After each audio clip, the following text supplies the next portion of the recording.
Crawford. He is the chairman of the House Intelligence Committee today. Mr. Chairman, good to have you this morning. Thanks very much for being here.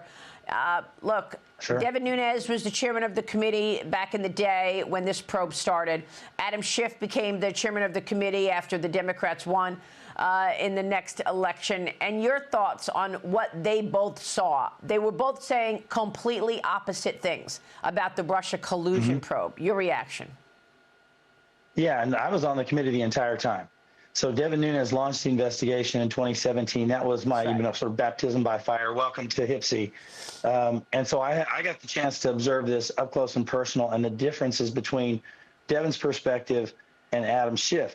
So Devin was forthright in initiating this investigation. He didn't even lead the investigation. He put that under the direction of Representative Mike Conaway to lead the Russia hoax investigation. In contrast, Adam Schiff would pontificate in hearings. He would walk out of a hearing and go outside the skiff to a media gaggle, lie and leak in real time, and then go back and rejoin the hearing. This went on throughout my tenure when Adam Schiff was ranking member and chair. He is a prolific liar. He would do this in real time. He would leak information, and then he would say that he had information or Russian evidence of Russia collusion. He still has never presented any evidence to that effect, and our report reflects that.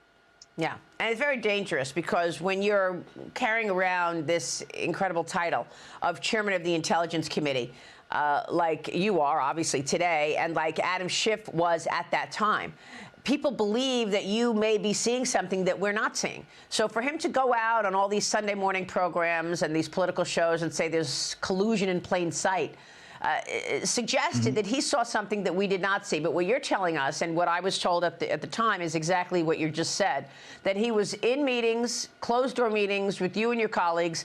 It was clear that during those meetings there was no evidence of any collusion. You didn't have any evidence because there was no evidence, because there was no collusion. And then he would walk out of that meeting, go right into a press gaggle and say there's collusion in plain sight. Yeah, you know what? There was collusion in plain sight. It was between the Democrats, the legacy media, and other players. And they were selling this bill of goods to the American people. And in fact, what they did was perpetrate the biggest political fraud probably in our history and have yet to correct the record. That's what this is about today, Maria. It's about correcting the record. And if you take all the names off of the play list here, take away President Trump's name and just say president. Take away President Obama's name and just say president. Take away, individuals like, Andy McCabe or Comey or Brennan or any of those, and just insert their titles. Nobody would put up with this. Yeah. But because of the individuals and the parties that they represent, then it's fair game to attack. And then when it's your person that's being attacked, all bets are off. And it's just unbelievable that they have this set of double standards. I'm absolutely baffled that they can look at this information and distill this down to one thing. We're going to retreat back to our Democratic corner and protect all of our people. Hillary Clinton, for example, if you haven't seen page 17 on our report, you really need to drill down on page 17. Some of the information that was available on her, and you're going to say that there was Russian collusion and that Vladimir Putin had a clear choice, a clear preference for President Trump. If he did, he would have released that information and damaged then candidate Clinton. But instead, he expected a President Clinton. So he held all that negative information in abeyance because he, like everybody else in the United States, with the assistance of the legacy media, were expecting to see President Clinton. And that information would have been helpful to him on the other side of the election. Yeah. So he held on to it, which shows he did not have a preference for President Trump. Yeah, that's unbelievable. And, you saw everything because you were on the committee, the Intelligence Committee. So, Congressman, I remember that there was that meeting in the White House that President Obama led, and John Brennan was taking notes. At the time, we showed those handwritten notes on air. We had pictures of those handwritten notes. When John Brennan wrote down, the Russians are aware that Hillary Clinton has cooked up this story that Trump is colluding with Russia. And we had those notes. What else did you see at the time that was particularly damning that you believe implicates President Obama in all of this? Well, the fact that he was the president of the United States and had the meeting, that in and of itself shows that he was in on it. I mean, he essentially authorized it. He can't escape any kind of culpability here because it happened on his watch. So he either needs to come forward and say, no, I was never present in that meeting. No, I never authorized any of that, and let his henchmen swing, or he needs to take his licks like a man would. And the fact of the matter, I don't expect either of those two things to happen. It's going to come out. We already know. The American people were subjected to a fraud that if it were anybody else but President Trump would be entirely unacceptable. If this had happened to, for example, to a President Biden or to a President Obama or to a President Clinton, the American people would have been outraged because it's an American president that it happened to. But because the media helps to malign President Trump, we're going to look the other way and say, no, this is all President Trump's fault, when the evidence clearly shows that it wasn't, and it's been that way, and we've known it for 8 years. Yes, the problem is we couldn't get the report out to the American people. Right. Well, you were being stonewalled on every level. I know. I was reporting every moment of it at the time.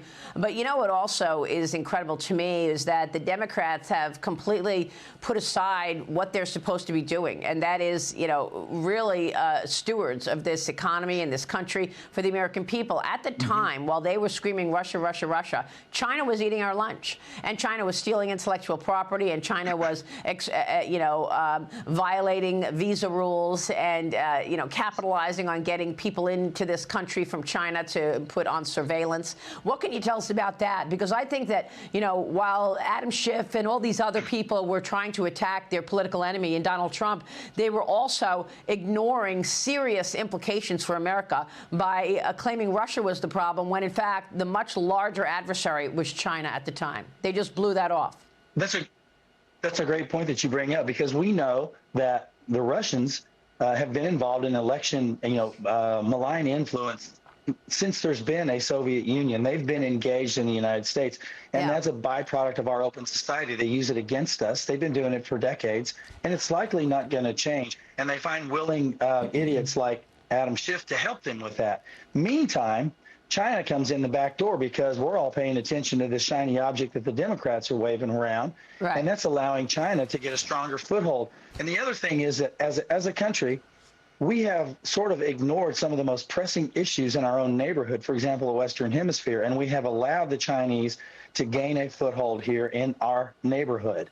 And we've got to be able to walk and chew gum at the same time. Not only does China present a threat where they are and in their region, but they are aggressive in our hemisphere, not only in the United States, but every country in our hemisphere. And it presents, I think, an existential challenge to the United States. Yeah, of course. And we talk about that all the time. We have more on that coming up, by the way.